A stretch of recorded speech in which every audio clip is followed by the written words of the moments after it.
Trauma Therapist Podcast Plus listeners can listen to episodes early and ad-free right now.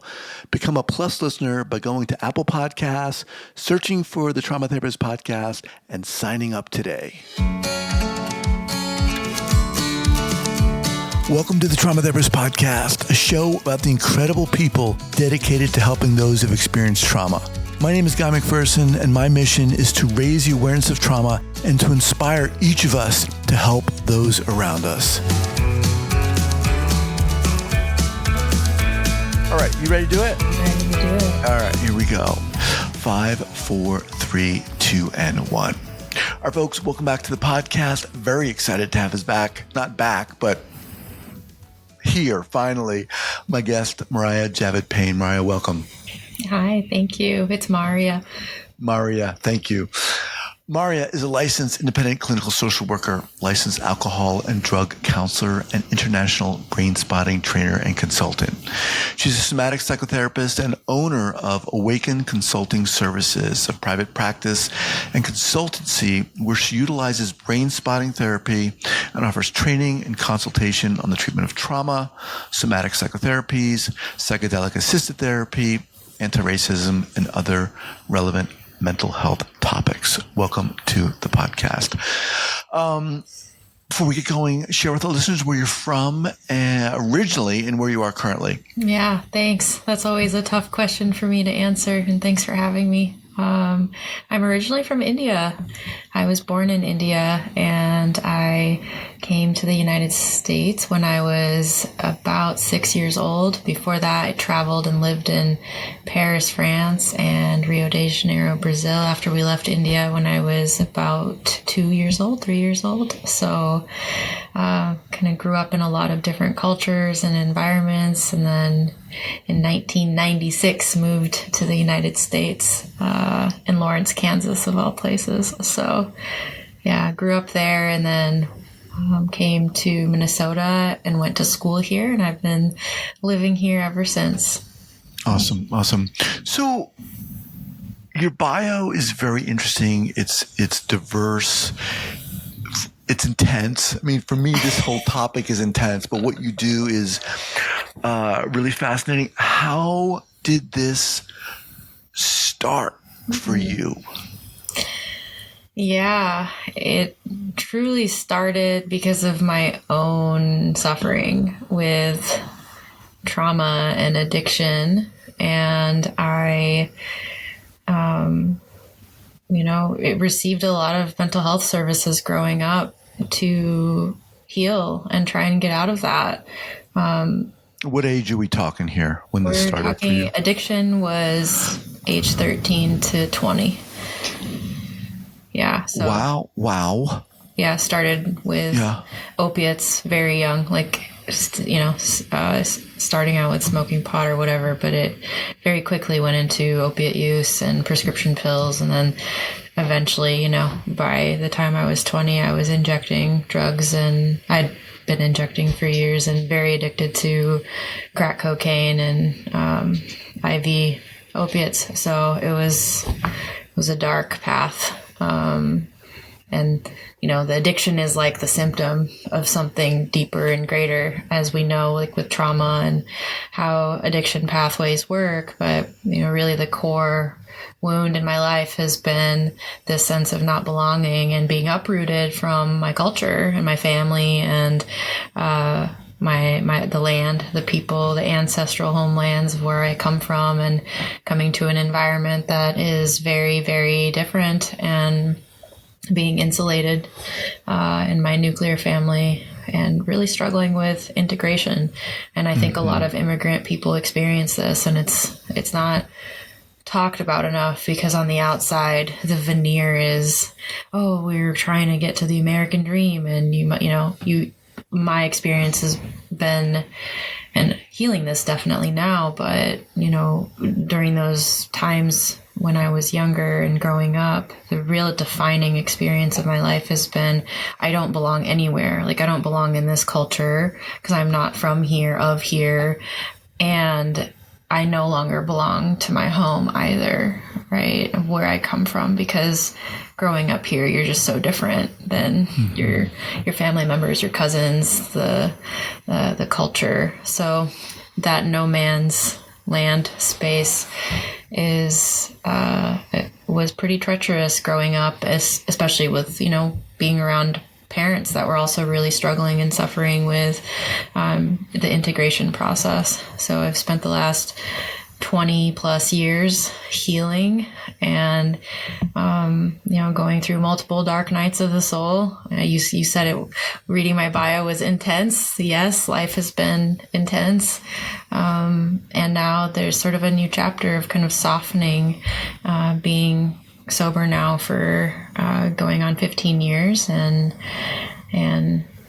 being in a position of service to other people and the interplay of the dark and the light, right? So I'm grateful to be alive. It's been a journey. You said, you mentioned the word isolation. So when you came to the States, you didn't come with a gaggle of relatives. It was just your family. Correct. Yeah. Yeah. Don't know how to speak the language, don't know how to drive a car or how to have a bank account or anything, it was brand new for us. As you experience, do you have siblings? My brother and I, yeah. Okay. And you said the addiction was 6 years, 7 years or so. Mm-hmm, yeah, about 7 years. At what point did you say to yourself, or how did it come to be where you were like, okay, I need to heal, something needs to change? Mm-hmm. I think when I went to rehab the first time when I was 17. So and how did that happen? Why did that happen? It happened after my best friend overdosed and died at the time. So, I've grown up in the millennial kind of community where we've had a lot of deaths from opiates, right? I'm in that generation where I've lost lots of people through the opiate crisis that's happened in the United States. And it was about 6 months after he died that I went to my mom and said, I need help. I'm addicted also. I can't stop doing what I'm doing. Were your parents aware of what was going on with you? No, they were pretty naive. In their world, this has never happened in anybody in their family, right? Addiction in India and Muslim culture is a very taboo. On the outside, it's that doesn't happen in our family, right? So they didn't have any context for it or even to look for that. They knew something was wrong. I was having a lot of strife with connecting with them, and I was hiding a lot, and I just, as a teenager, being torn on the inside, just torn to shreds of feeling so guilty and so ashamed with all these feelings. Because again, the culture in India and around mental health is that doesn't really exist. It's changing now, but there was no cultural container to hold what I was experiencing. I didn't have words for what I was experiencing. The depression, the insane amount of anxiety that I was having constantly, not being able to sleep, was a result of this separation trauma from, our land and family. And even though my parents chose to come here, we're not refugees. We didn't, we had it a lot better than a lot of people do when they migrate. There's so much loss that goes into, and it's unspoken, and it's ambiguous. There's no place for the loss of you're leaving your land because you're looking for better life and opportunities economically for your children, etc. And maybe on the outside that seems like, oh, you're so lucky you get to do that, you get to leave. So you kind of get heat and flack from your family in India because they're like, you got away from the poverty, you have it so much better. But then you're over here in the United States and you're really at the bottom of the barrel. You're an immigrant. You're not seen as equal to citizen or folks that are white bodied. Like there's a lot of layers. And as a child, I had no language for that. That's only really come in the last 4 or 5 years of study and education and embodiment work that I've been doing that it has come to consciousness. So you have a really good way of articulating that experience. I really appreciate that. You go to rehab. How did that go? 8 rehabs later, I still didn't stay sober. Yeah, that it helped, for periods of time. I stayed clean for months at a time, but I would go back, and every time I went back, it got worse and got darker and darker. I was a sex worker. I was doing all sorts of stuff, homeless, houseless. It was really gnarly by the time I got clean. Where was this? Where were you living at this point? I was in Minnesota at this point. So, okay. Yeah. Okay. I came here first when I went to rehab, and that was in 2008. And I relapsed. I got kicked out of rehab and relapsed, and I was on the streets out here in the Twin Cities for about a year. And were you continuing school? I dropped out. In school? You dropped out? Yeah. I went to, let's see how many times. I think I had 3 attempts before I actually could stay and finish college. So I had to drop out a few times because of my mental health and my addiction. Yeah. Talk about how you got to the point where you were like, okay, I want to move into becoming a therapist. I want to help other people navigate this. What was that? How did that come about for you? It came from other voices and people in my life that reflected that, what I had gone through could potentially be of use to other people, the story, the experience. And, when you're just getting clean and trying to figure out how to tie your shoes and make macaroni and cheese, like that was just something to cling to at the time, to have some form of purpose. And so I've had mentors and people show up at the right time in my life, thank goodness, bit by bit, when I was finally getting clean, and say to me, like, go to school. And, I'm like, I don't know what I want to go to school. Well, why don't you be a counselor? And I was like, okay. Like, I wanted to help. I knew I always wanted to help people. But by the time I got clean, my brain was very jumbled, to put it mildly. I had a lot of medical issues. I had contracted some viruses. I was really sick. I've been really sick. I've been recovering for the last 17 years from chronic illness. Wow. Things that I contracted in my addiction. So it's been a wild ride. And, slowly, bit by bit, I started going through, my bachelor's, and then eventually went through addiction counseling program, and then my master's, and then all of the somatic training that I've done afterwards. And I'm really grateful for it, for the opportunity to be alive. I can say that now. I hated being alive, for a long time. You know what's really amazing is,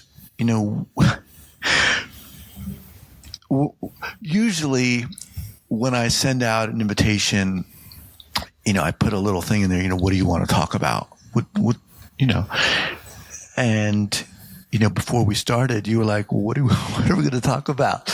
And I'm like, well, it'll come out. Yeah. But, your bio, you have such an incredible story. I mean, you are such an incredible and really inspiring person. And your bio that I read is the top of the iceberg. There's all this below that, you don't want to, how much can you say in a bio? But it's just interesting that there's so much there. And, I can feel what the work you're doing and what you're giving in this work. As you moved through this program, your education, what did you feel? What did you think you could give or offer? How did you think you could help as a therapist? I think my gift to offer the world is that I can sit in the darkness and hold the lantern for people. I think I'm that person that's not afraid, because I've been there. I've seen the demons. I've slayed them and come out. And when I say slay, I mean really love them. So at this point, I've been doing counseling for about 14, 15 years now, and nothing scares me, because it's just like whatever is showing up inside of someone and is, ends up coming into my office is part of the human experience, all of it. And to be at a place of non-judgment with that and let the shadow come forward so that it can be healed is, I think, the gift that I'm here to offer the world. I'm still cultivating and stepping into that and trusting that. Trauma, as you know, is not something that just leaves. Last night I was doing my own therapy session, Brainspotting session, and I had this realization that like the state that I'm at right now in my path is one of finally post-traumatic growth. And wow, is that scary? It's just been like, oh, I'm working so hard to be a functional person in society and not, constantly be feeling anxious, depressed, hypervigilant, moving at lightning speed, and then crashing, and all of the, rage and anger and confusion and periods of psychosis that I've even had, in early recovery and onward, because I work a lot with the spirit realm. So I've had very interesting experiences and scary ones too. But last night, to be at this place with my therapist and be like, oh my gosh, I think I'm like starting to feel safe for the first time in my life ever. And wow, it's almost just as hard to be stretching towards that than it was, working through activation and pain and sorrow. So what made, if I can ask, how did you know you were feeling safe? I mean, that sounds like such a therapist question, but yeah. But really, what was that? What was going on for you? I felt peace, and it was like a softening and a surrender, because, I've got a lot of medical stuff. Like I said, I've got Lyme's, and so I tend to have a stiff neck all the time because my spinal cord is really inflamed. And I have been, not only working on my mental health, but also my physical health significantly for the last couple decades. And as we were processing on the eye position, which, I'll tell you about Brainspotting in a bit if you'd like to hear about it, but I know there was this sort of like releasing that was happening in the back of my neck, and this spaciousness being created in my throat. And there's been a big disconnect between my mind and my body, this separation of like not wanting to be in the body because it was so painful, has been so painful to be embodied. And it felt like this highway was being constructed between my consciousness up here and a softening. And it's like, I've been leaning into that for a while, but it's like terrifying to feel the softness. So, like you kind of pull up again and contract. And yesterday it finally really was. I called my mom after and I was like, Mom, I don't know what's happening to me, but I'm feeling peace. She's like, go for it, baby girl. Like you've been working your butt off. Oh my God. That is amazing. Yeah. So we're talking at a really interesting time in my life where it's like a turning point. What drew you to brain spotting? Yeah, so I love talking about this work, and the reason for that is, maybe it can help somebody else who is in a similar situation. When I talk about, all the therapy and recovery processes that I went through in rehabs, I did that for 8 years, and no one talked about my trauma. Like, we paid some pretty pennies to rehabs and, these places, and no one talked about trauma, and no one talked about cultural.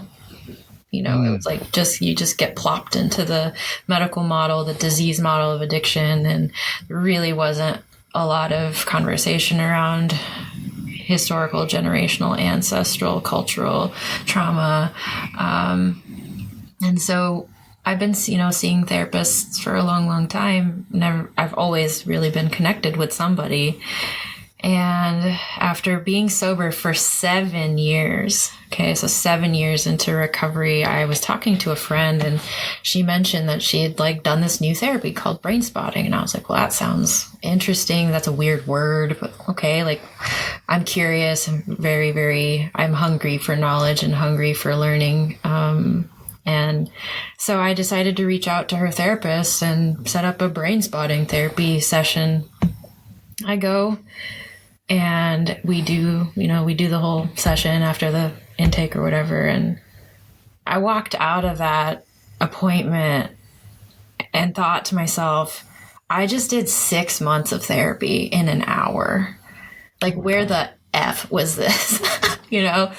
All of these years that I was suffering, that I almost died so many times, that there was no hope, there was no way out. Where has this been? Because talk therapy really wasn't getting into any of the deeper stuff. And I was just entranced by it. Looked it up on the internet to find out, what is it like to get trained. I was going through my master's program at the time, and ironically, there was a training scheduled just a couple months later in my town, and I signed up. And I remember the day I went, I could feel my wise and well ancestors just cheering. I could feel them just yes, you're in the right place, you're in the right place. And I knew it was going to be a big part of my life. And fast forward now to 2025, 7 years later, I'm training people in brain spotting. And the best part is that I had the privilege of bringing brain spotting to India. Wow. So there's this massive full circle, beautiful. We're teaching the training this weekend overnight. So I stay up all night and teach, and we've got about 30 therapists, and we have about 100 people at this point trained in India doing brain spotting in the last 3 years. So yeah, that's how I got involved. Once I went every week for years, and I've done a lot of my own healing. I don't believe in doing healing work for others if you're not doing it for yourself. That's just not part of my ethos. And, how can you give something that you don't have? So we can only take people as far as we've attuned to ourselves. So yeah. For the listeners who maybe aren't familiar with brain spotting, developer Dr. David Grand, who I've interviewed on this podcast. Oh, cool. How would you just give us the nutshell of what brain spotting is? Sure. Yeah. Brain spotting is a somatic, brain-body based neuro-experiential approach to trauma treatment, or any kind of anything that has a resonance in the physical world and body, right? So we use eye positions that correlate to the sensory information that we're wanting to work on or process. So for example, we are maybe talking about, someone comes in and they're like, I keep having a really distressing memory come up, and it won't leave. And I would ask them in my office, okay, let's get the felt sense of that memory. Where do you notice it? What's it like for you? How is it real to you? How it shows up for you. And I say, I feel jittery. I feel like, my throat is tight, my heart's beating. And so we would use either a gaze, or we would use something like this pointer that I have. It's an extendable pointer, and we will scan the line of sight and look for a brain spot that what people feel is when I'm moving across their line of sight, their visual field, that there's going to be a certain spot that actually like makes that sensory experience more intense. And why does that matter? Why is that relevant? What we theorize is happening in brain spotting is that the eyes are an extension of our subcortical brain. Our subcortical brain is where all of our trauma experiences are held, our fight, flight, freeze, fawn responses, our survival reflexes, motor coordination, memories are all stored there. And so the eyes are really access points to that subcortical information. And the brain uses the eyes to scan for information out in the world. I'm looking at you right now. My brain is seeing you through my eyes. I'm registering, oh, this is Guy. We're on a podcast, right? So that's outside world coming in. But Brainspotting discovered that the brain also scans and looks for information within itself and uses the eyes to do that. So if you've ever like stared off into space, right, and you were daydreaming, where you were looking when you were daydreaming, that spot is where that information was held inside your brain. And so it helps us to focus on it, pull it up, and start to process. So the frame that we create in Brainspotting allows people to process that sensory information that's stuck, right? Hypervigilance or hypoarousal, whatever all the, fight, flight, freeze, fawn responses are, we allow them to metabolize and then go back to homeostasis. And that's done through deep attunement, both relationally with the client and also being highly attuned to the neurophysical. That's what's happening in the client's nervous system, and tracking it and trusting that every single living being, creature on this planet has a will for survival. Right? It's deeply, intrinsically, innately hardwired in us to survive, even through the hardest of things, right? And so Brainspotting leaves a lot of space for that organic self-healing capacity. If you get a cut on your hand, if it's a small enough cut, your body's going to take care of it. That's what I'm talking about. We all have that. And so the frame in Brainspotting allows people to process, but also for their brain to go where they need to go, instead of us as a clinician being very protocolized or strict or structured. So we really let the client's nervous system lead the way in reorganizing and reorienting itself to safety. I can imagine so many listeners listening to you going, oh my God, I got to work with this woman. I have to work with this woman. Seriously, I mean, it's so much of it is, who we respond to the person. And you have this incredible ability to share your experience and what you've gone through. So how, as we kind of wind down here, you mentioned you're leading workshops or teachings. Is this available to anyone? If you're a healer, yes, you can go to a training. We don't, in Brainspotting, have limits to you needing to be licensed. But we ask that when you train that you're working in the scope of what your training and your knowledge base is. So yeah, leading workshops. I have a caseload. It's full. I have a wait list right now that's very, very long. And my partner, my husband, also is trained in Brainspotting, and he's recently finished his life coaching certification. So he's taking clients, and we also host retreats handful of times throughout the year. We have a lot of other offerings, so there's ways to connect.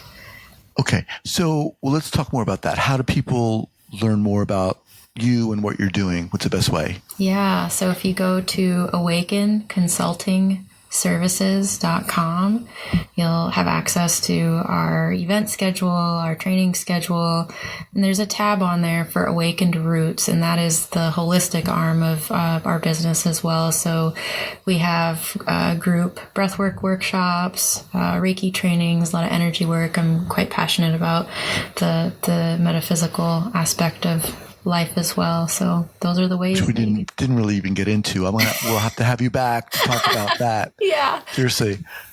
Yeah. All right. So that's Awaken Consulting Services.com. We'll have that linked up here at the show notes page at the traumatherapistpodcast.com. Look, you're incredible. You are. And you're amazing. And you're so friggin' inspiring. Love to have you back. Yeah. Because I realize there's a lot to talk about that we didn't really get into. But it was a pleasure having you on here. Thank you. Thank you for having me. All right. Take care. All right.